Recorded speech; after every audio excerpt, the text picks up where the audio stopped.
Le CAC 40, l'indice parisien qui navigue autour des 7200 points à la mi-journée, des marchés qui ont bien sûr salué. On l'a commenté ici avec enthousiasme, cette baisse de l'inflation américaine. Bonjour Eric. Bonjour mon cher David. Eric Lewin, rédacteur en chef des publications Zagora. Les 6008 paraissent un peu loin, 6800 points bien sûr sur l'indice parisien. Ça sent un peu le rebond de fin d'année ou pas, sachant que le mois de novembre est traditionnellement assez favorable au marché d'actions? Écoutez, depuis le 27 octobre, ce qu'on peut dire qu'on a repris quand même plus de 6% en ligne droite sur ce CAC 40.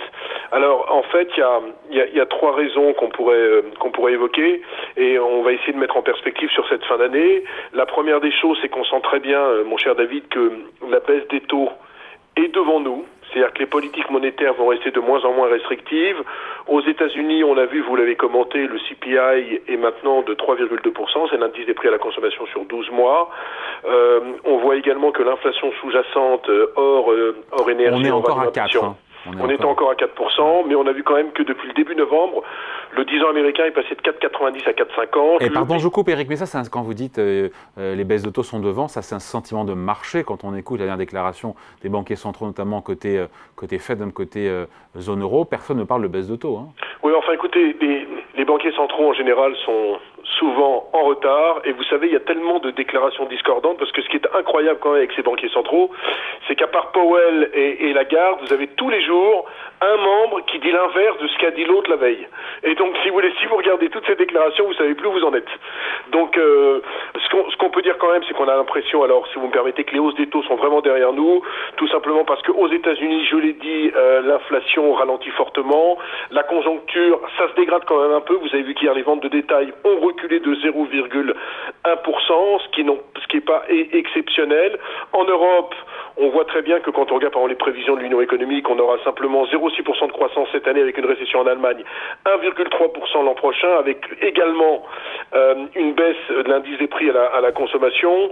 En 14 mois en Europe, on a eu 10 hausses des taux, on a eu une réduction du bilan de moitié de l'ordre de 200 milliards d'euros. Bref, on a quand même le sentiment que du côté des taux, c'est fini, on n'aura plus ces politiques monétaires restrictives qui nous faisaient tellement peur.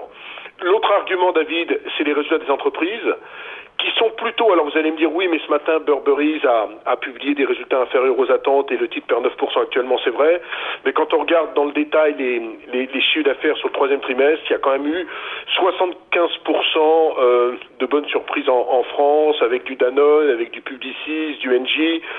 Franchement, les secteurs vont plutôt pas mal. L'aéronautique, on a des vents favorables. Je vous rappelle que Safran lundi a fait un plus haut historique.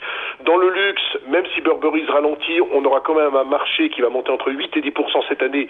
Ça fait quand même 1500 milliards d'euros à l'échelon mondial. Dans les techs, ça se passe également bien. Donc moi, ce que j'ai envie de vous dire, c'est sûr que sur la publication de résultats, on a sans doute retenu les gadins de Sanofi, de Worldline ou encore d'Alstom, mais globalement, on a eu quand même 75% de résultats soit conformes aux attentes, soit supérieurs aux attentes, et donc on a des taux qui vont finir par baisser. On le voit quand même sur les taux longs, parce que c'est vrai que sur les taux courts, je reviens à ce que vous me disiez sur les taux, c'est vrai que pour les taux ça se voit pas, mais sur les taux longs, en Europe et aux États-Unis, il y a quand même une forte baisse des taux longs. Et puis le troisième élément qui me fait dire que sans doute les marchés devraient bien se comporter, c'est qu'on n'est quand même pas très cher du tout à Paris.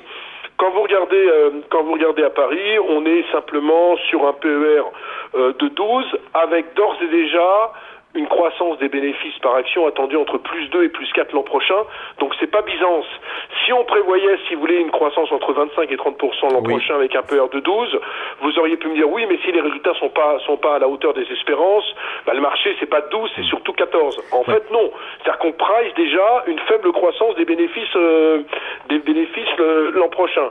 Et puis mais si pardon, juste Eric, si le rebond avait déjà eu lieu, le fait de passer en quasi ligne droite de 6700. Le point bas, c'était quoi? C'était 6700 Ouais, 6773. Ouais, donc quasiment, voilà, 400 points, 400-500 points en ligne droite. Est-ce que, tiens, le rebond n'est pas déjà là? Parce que tout est dans les cours, effectivement, plus de hausse de taux, une saison des publications de résultats qui était plutôt assez satisfaisante. Enfin, tout ce qu'on a expliqué, qui justifie le 7200 points, mais qui ne mérite pas d'aller au-delà. Attendez, quand on regarde depuis le début de l'année, on gagne seulement 10,9% et sur 6 mois, on perd encore 3%. Enfin, 10%, pardon, sur un an sur le CAC 40, on signe tout de suite. Non, mais c'est vrai que c'est bien, mais si vous voulez, si on se place, on a dit tout au long de l'année qu'il y avait une alternative aux actions, c'était des obligations. Vous vous rappelez que l'an dernier, il y avait T9, il n'y a pas d'autre alternative, parce que, etc. Bon, là, on se rend compte que si les taux longs continuent à baisser, les actions vont devenir quand même de plus en plus intéressantes.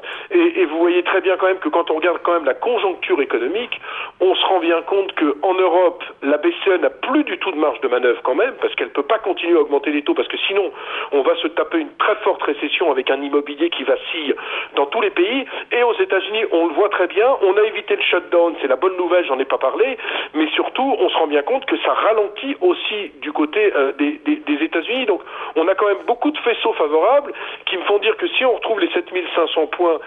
quand même, ouais, d'accord. Attendez, c'est pas beaucoup, hein, on est à 7002. Ah, okay. 7002, ça fait 300 points. Non, je pense qu'on est sur une dynamique. Et vous savez, à noter, il y a aussi un autre comportement qui se réveille. On n'avait pas prévu d'en parler, mais c'est les small caps qui font 2 fois mieux que le CAC 40 en l'espace d'un mois, tout simplement parce qu'il semble que la liquidité revienne un petit peu sur son comportement. Ça a beaucoup baissé aussi les small bien sûr, ça s'était effondré, mais si vous voulez, on a un sentiment quand même un petit peu plus favorable. Alors il y a bien sûr un bémol. On n'en a pas parlé, mais c'est bien entendu ce qui se passe du côté du Moyen-Orient.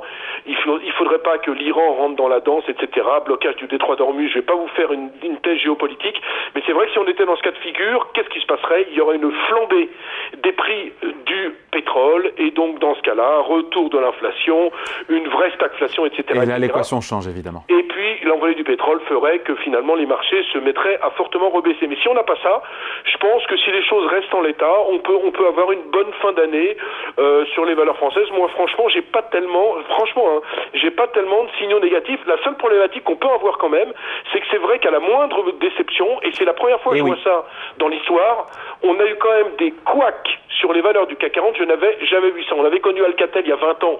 On le commentait ensemble 40%. sur mais là, entre Worldline, entre Alstom, entre même Sanofi qui perd 15%, je crois qu'on va être à l'ère de la volatilité. Et pour la première fois sur les valeurs du CAC 40, on risque d'avoir dans les prochaines années, à la moindre de réception, des moins 15, des moins 20, des moins 25. On avait habitué à ça sur des small caps.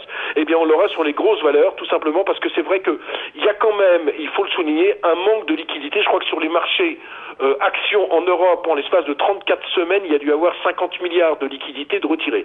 Donc c'est vrai que comme il y a moins de liquidités, c'est vrai que quand ça baisse, ça baisse. Ça veut dire qu'il y a moins de transactions? C'est ça que ça veut dire, il y a moins de transactions? Ça veut dire que si vous voulez, il y a plus de matelas de sécurité. Il y a les ETF qui montent en puissance, donc les gens se mettent sur les ETF, et puis sur les valeurs, il y a moins de compensation puisqu'il y a moins de liquidités. Donc quand vous avez une mauvaise nouvelle, par exemple du côté de Worldline, je me rappelle très bien, vous avez une valeur qui perd 30% en ligne droite. Sans doute il y a 5 ans, elle n'aurait perdu que de 15%. Donc c'est vrai qu'on peut vivre avec ces trous d'air, mais sur les marchés, je crois qu'il n'y a pas lieu d'être extrêmement négatif pour le moment. J'ai bien dit pour le moment, mon cher David. Toute chose égale par ailleurs. Merci beaucoup. Explication signée et point de vue signé Eric Lewin, rédacteur en chef des publications Agora. Merci Eric, salut. Salut David.